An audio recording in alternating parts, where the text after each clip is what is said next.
Yan, magandang araw mga ka-Voyagers. Dito mga ka-Voyagers ay may isang tao na akala mo ordinary lang na nagpapapicture lang sa Diwata ay isa pala itong abogado mga ka-Voyagers. Yan, panoorin natin yung gagawin niya. Wala nga eh. Papicturean ko lang sana. In case you need help, walang bayad po. Wala ka pang calling card. Nakakuha ko na lang ngayon. Nasakyan Ako po ko eh. magiging abogado mo dito. Talaga?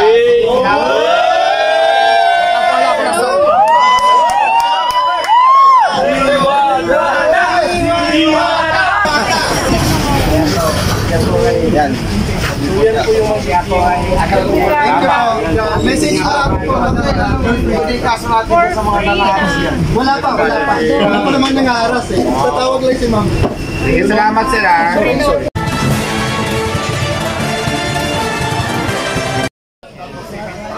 Yan mga ka-Voyagers at si Diwata dito sa lamesa.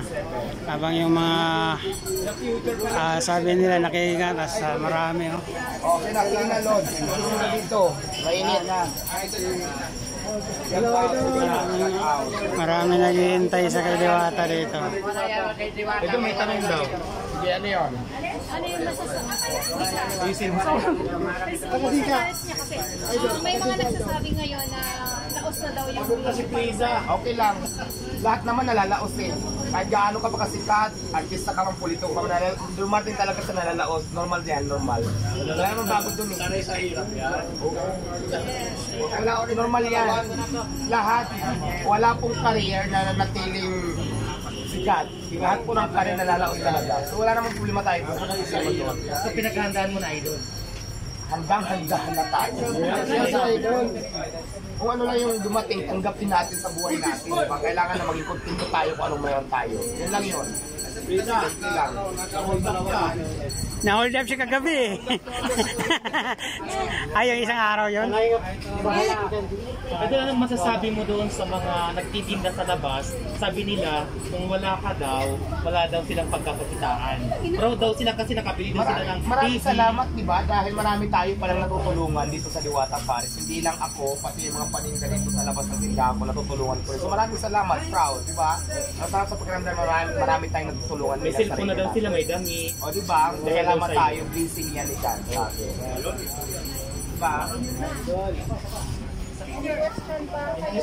Diwata, nakakatulog ka pa daw, sabi ng mga tao. Actually, 2 oras at 3 oras na lang yung tulog.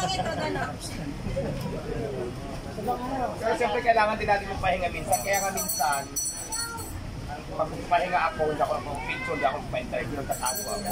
Siyempre, di ba, kailangan din natin ipahin katawan natin dahil di ba, kaulang naman tayo, napapagod din tayo.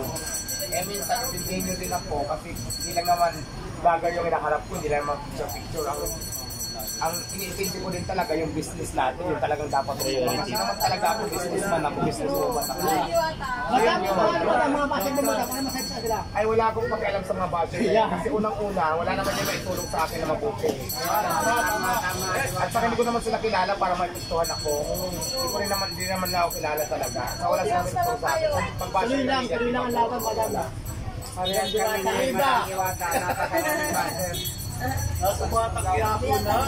Normal sa tao may basher.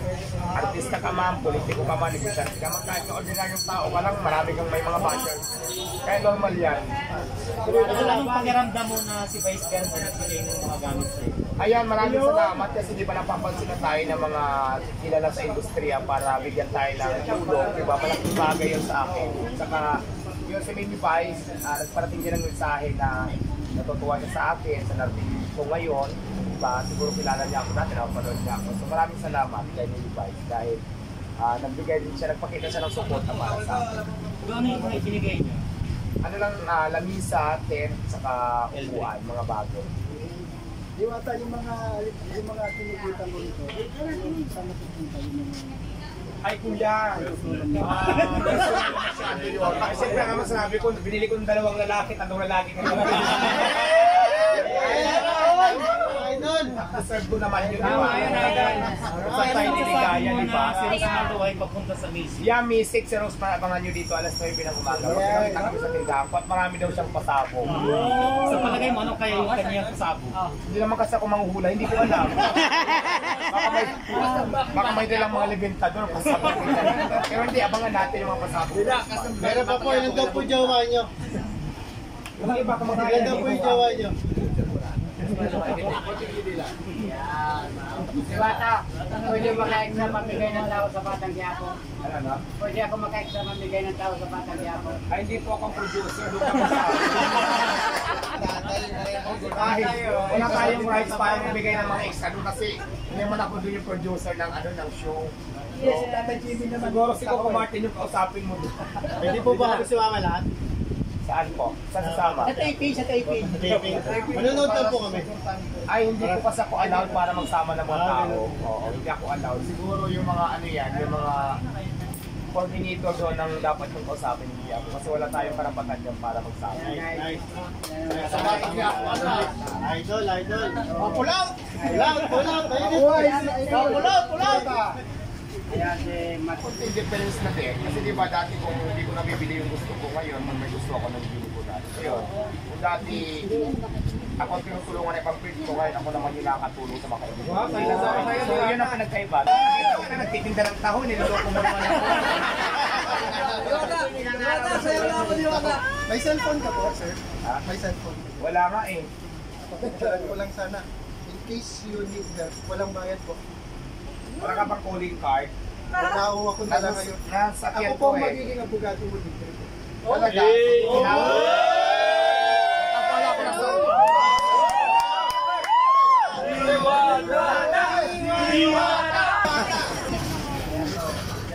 Yan. Message ko lang po hindi kaso natin sa mga nangaharas yan. Wala pa. Wala pa naman nangaharas eh. Tatawag lang si ma'am. Sige, salamat sila. Kaming tao talaga na makikita natin na nagpapakita ng suporta sa atin. So magagamit natin yan sa oras sa mga kailangan natin sila. Diba? So maraming salamat dahil maraming tao na nakikita ko talaga iba't ibang klase ng profesyon, may problema. So maraming salamat. Nagpasalamat ako kay God kasi maraming tao na inutusan niya para tulungan ako. Grabe, mahal na mahal ka nila. Yun, maraming salamat.